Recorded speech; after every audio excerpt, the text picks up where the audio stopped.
With anywhere from 1/5 to 1/4 of Americans recently polling that they believe that Barack Hussein Obama is a Muslim, and with more than 1/2 of Americans in the most recent polling saying that they believe that Barack Obama is probably not eligible to serve as president, and when Barack Obama recently insinuated to Brian Williams of NBC that he had done everything he could to answer America's doubts about his constitutional eligibility to serve in the office of president, turning his own 2-year cover-up instead into an indictment of the American people that he is supposed to be serving, I thought it was time to direct a Freedom Friday commentary outlining what we do know about Obama in these matters. The following information is documented fact. Here is what we know for certain. Obama's first executive order number 13489, on his very first day in office, was an order sealing all presidential records by the National Archives and Records Administration.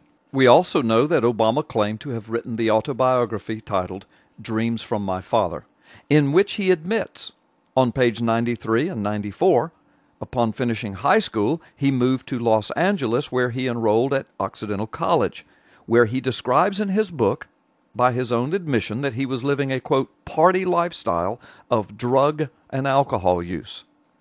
We know that in his book he uses extensive racist remarks and bigoted references, such as this one found on page 100, quote, "We're wearing a Brooks Brothers suit and speak impeccable English, and yet have somehow been mistaken for an ordinary nigger." And this one, page 229, from Dreams from My Father, where Obama calls whites, quote, cigar-chomping crackers. And then this one from page 292, quote, "The title of Reverend Wright's sermon that morning was The Audacity of Hope. It is this world where white folks' greed runs a world in need." We also know from his book, on page 295, that Obama was arrested on felony charges. Quote, "I wasn't ever going to amount to anything. At the age of 15, busted for grand larceny auto theft." We also know from his past that he has never owned a business. This is also true, by the way, for most of his so-called economic advisors team. We also know that Obama has never run a business. He has never been the CEO of a business. He has never had to meet a payroll. He has never managed a governmental budget of any kind, local, regional, state, or national. We also know that his only Christian affiliation has been with a socialist, liberation, anti-white theology from his pastor, Jeremiah Wright.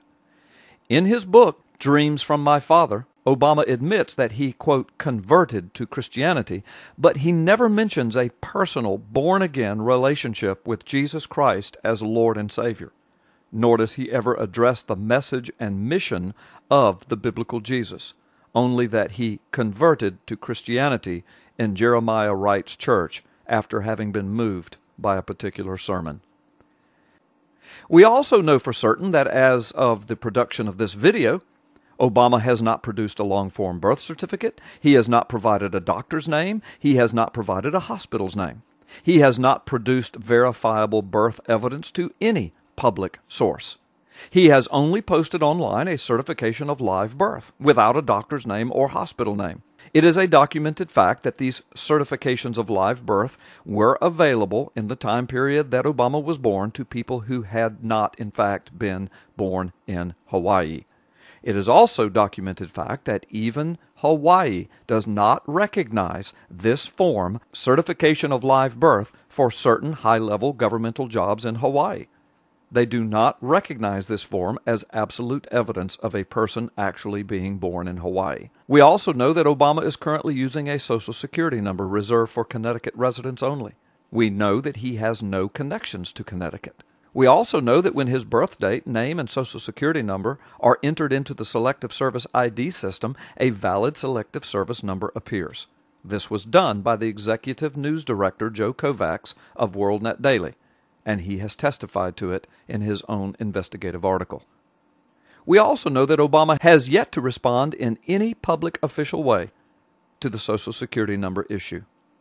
We also know that a former Hawaii elections official, Tim Adams, says publicly that he will swear in court that he knows for a fact that Barack Obama has no valid birth certificate in Hawaii. We know that Obama has spent over $1 million locking down every identification record known to exist from his past, from kindergarten records to his law firm records, marriage records, baptism records, and much, much more. We know that he claimed that he would have the most transparent administration in history so that the public could, quote, hold him accountable. We know that his paternal grandmother is on record stating that Barack Obama was born in Kenya and that she was present at his birth. We also know that the ambassador from Kenya is on record in his own voice stating that Barack Obama was born in Kenya and, quote, everybody there knows it and they know the location of his birth. We also know that the U.S. State Department has confirmed on their website that Barack Hussein Obama has in his past held dual citizenship status twice. We also know that Obama told the director of NASA recently to make it one of his missions as the director of that agency to reach out to the Muslim world. We know that Obama has said on several documented occasions that America is no longer a Christian nation. We also know that the president of Egypt is on record as swearing that Obama told him that he was a Muslim.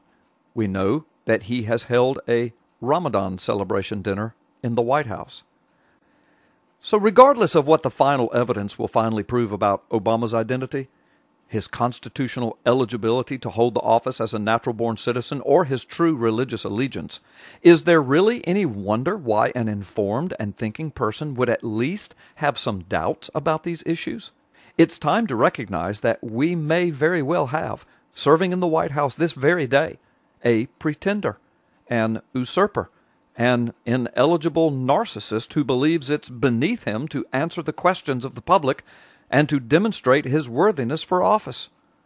While Obama joked narcissistically to Brian Williams that he could not spend his time with a birth certificate plastered to his forehead, we would like to point out that he has not plastered his birth certificate anywhere.